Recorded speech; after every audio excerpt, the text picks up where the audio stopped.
by ISDA. I think it's been terrific so far. And thanks for giving me 5 extra minutes to talk today. So my discussion is going to focus on high dimensional DA using a few different strategies with the local particle filter, namely tempering, and one I didn't mention here, which is it's hybrid with an ensemble common filter, which actually follows naturally from tempering. And so the application of interest is numerical modeling, of the atmosphere. And so what I'm showing here is an example for a application that I've worked on quite a bit, which is the Hurricane Weather Research and Forecasting Model in the United States. And what I'm showing is the time evolution of sea level pressure for one ensemble member from a iterative local particle filter, the tempered local particle filter I'm talking about today.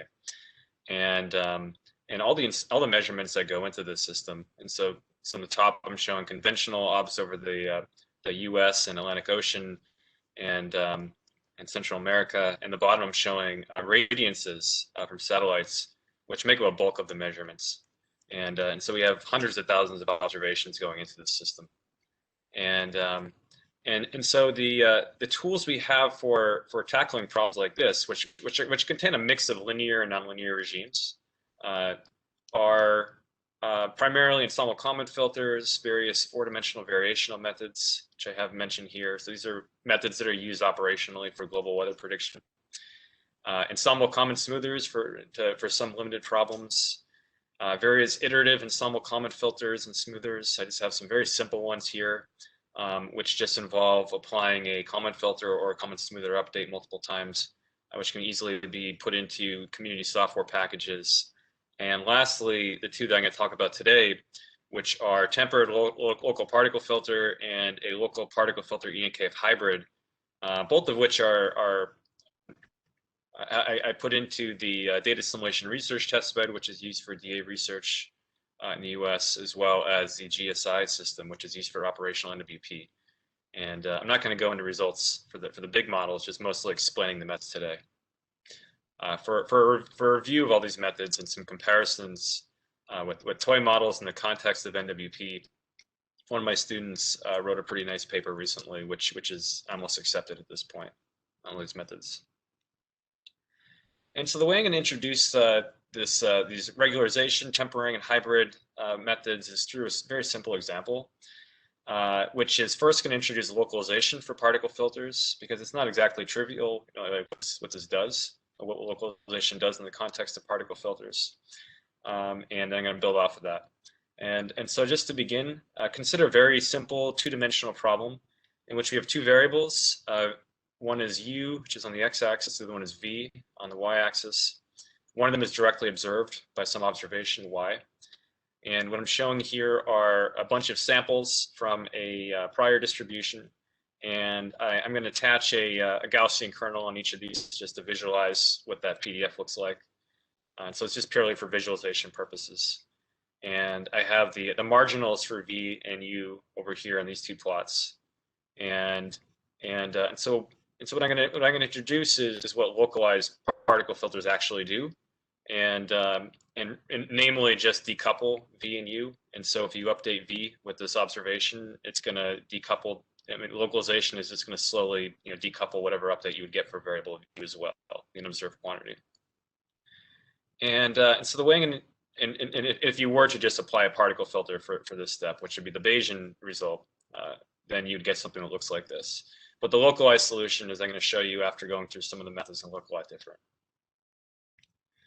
All right, and so in order to solve this problem and introduce localization, start by just factorizing the posterior density.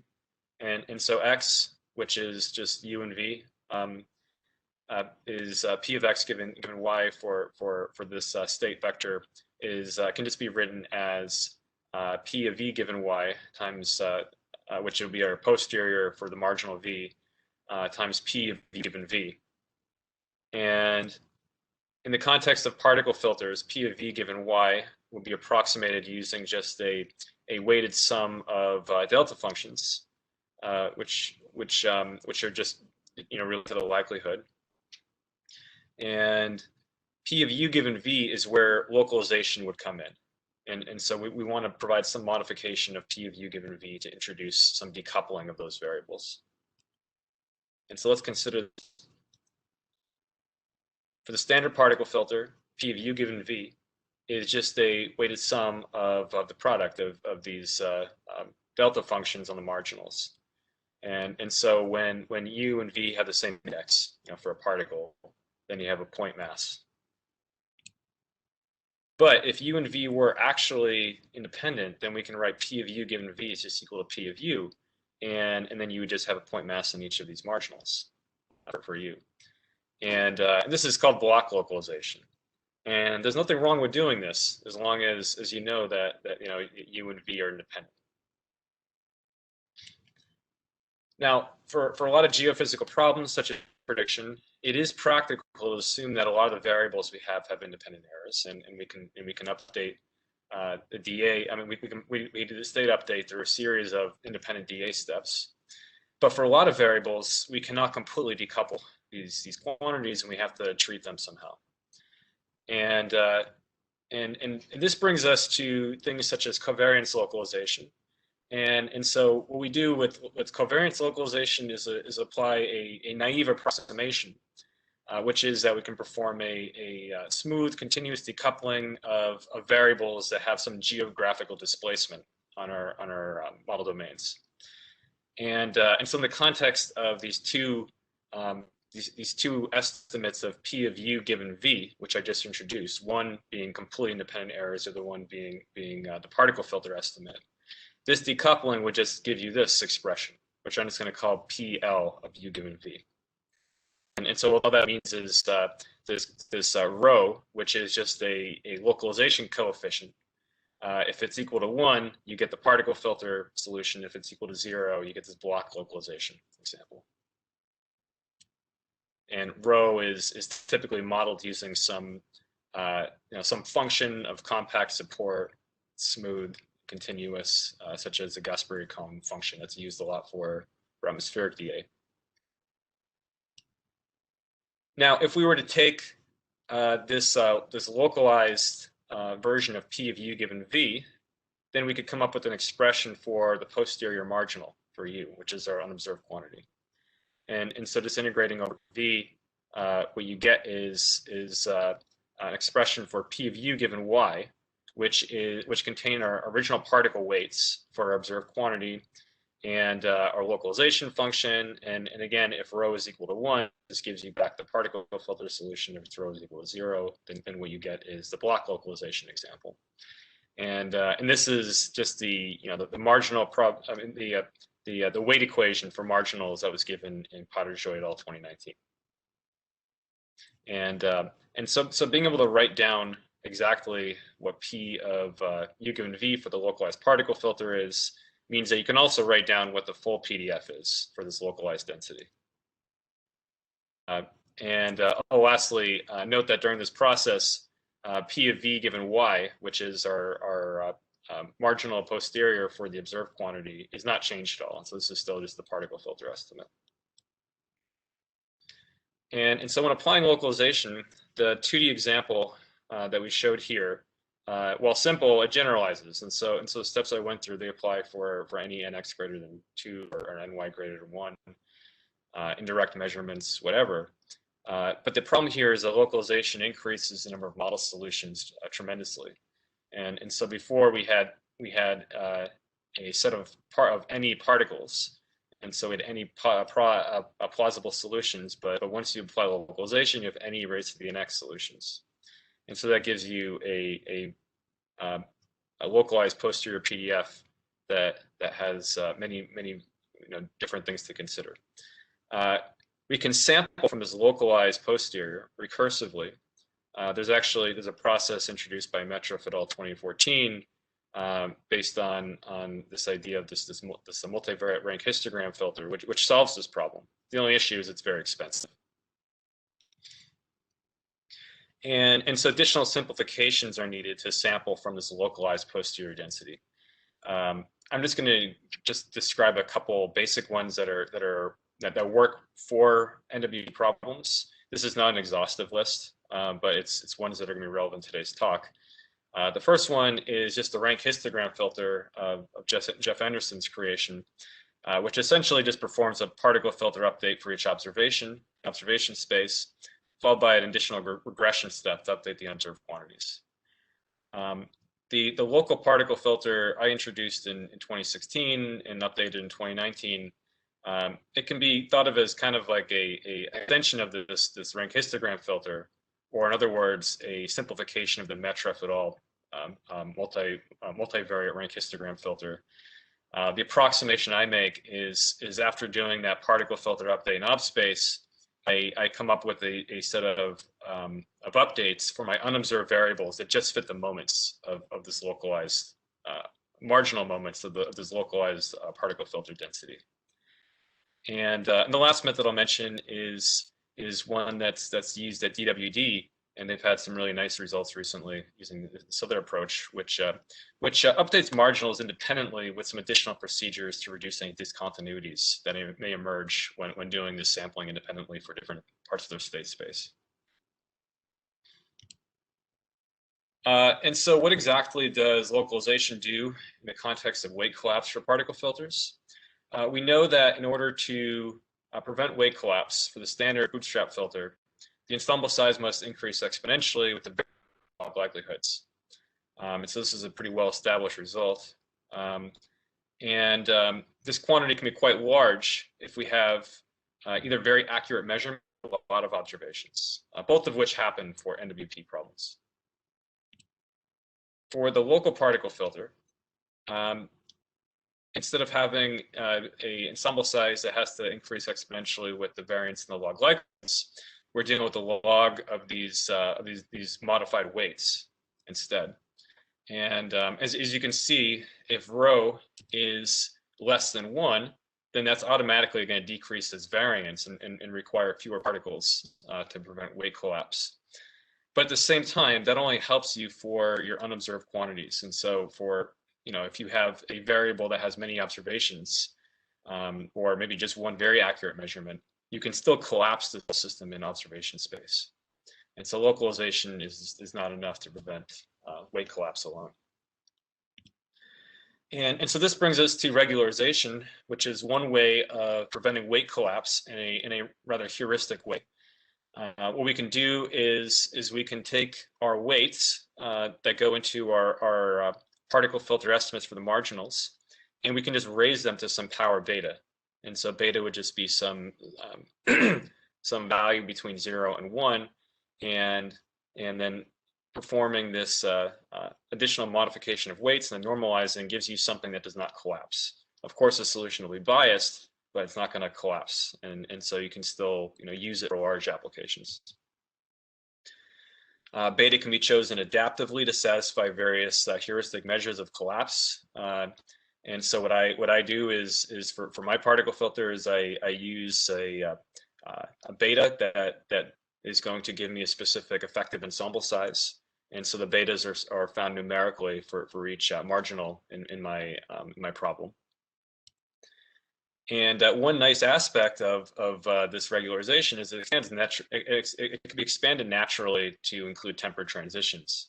And so it can tell you, an adaptive way of applying a tempered particle filter. And so what that means is you can apply multiple betas. And if these betas sum to 1 for each of your marginal quantities, then all this method is going to do is approach the standard particle filter, Bayesian solution. And so if you have a large ensemble size and don't need localization, et cetera. And so what the previous step does is it tells you how you can adaptively, choose these betas for this factorization. And when you have a localization involved in this update, it does something quite interesting. And so with localization, what these iterations do is they force each ensemble to have an effect, or ensemble of weights have an effective ensemble size that is pretty close to your ensemble size. And what that does is when you make an update that only fits, say, like the moments of your distribution, maybe just the first 2 moments, then the number of plausible combinations of particles that go into that weight update step to fit them goes down tremendously. which means that it's sufficient to just fit the moments. You're going to get a pretty reasonable estimate just by fitting your first two moments. That would actually give you like a update that satisfies higher order moments as well. And another nice property is what you can do with these iterations is stop the particle filter updates part way and use an ensemble comment filter as well. And so this is something that's been done in a number of other studies already. And so the assumption here goes, if you have a posterior that looks Gaussian, even if your prior is not Gaussian, then you get to a point where during these iterative steps, the ensemble comment filter is the right strategy to use because your distribution starts to look Gaussian. So let's revisit this two-dimensional example again and show what localization does and then show what the tempering does.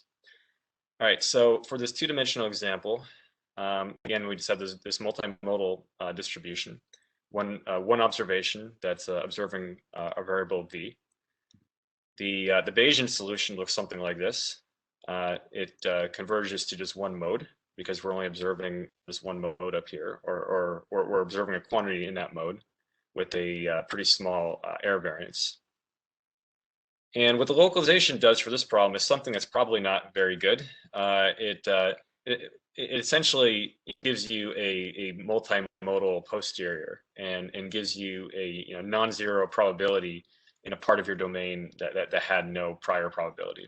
And so localization, of course, is not the best thing to do for most problems. But what it does here is introduces a tough problem, a tough distribution to sample from, which is this multimodal one. And so I'm going to use it for this example. And so this red curves right here show what the localization posterior looks like based off of a localization coefficient of 0.5. And if you were to apply just the standard Potter-Joy local particle filter for this problem, which just fits moments for the update of the second variable, then the first variable looks fine, but for your unobserved quantity, you're not sampling from this bimodal posterior distribution, and so that comes in because of that approximation for for update equations at just at moments. But if you were to break it into a set of iterations, and so here I just have 5 iterations, then what's happening is for each iteration you have a pretty large effective ensemble size that's being used. And it's sufficient to just update particles based on moments. You're gonna capture other non-Gaussian quantities as well just by doing that. And so what we can do is nicely transition these particles into this this multimodal posterior distribution through these transitions. All right, and so that's my background for the local particle filter and the tempering. What I'm gonna do next is talk through a simple application and show you the benefit of the hybrid for this type of approach. And the hybrid, as I mentioned before, has to be application specific because it assumes that your posterior distribution is Gaussian.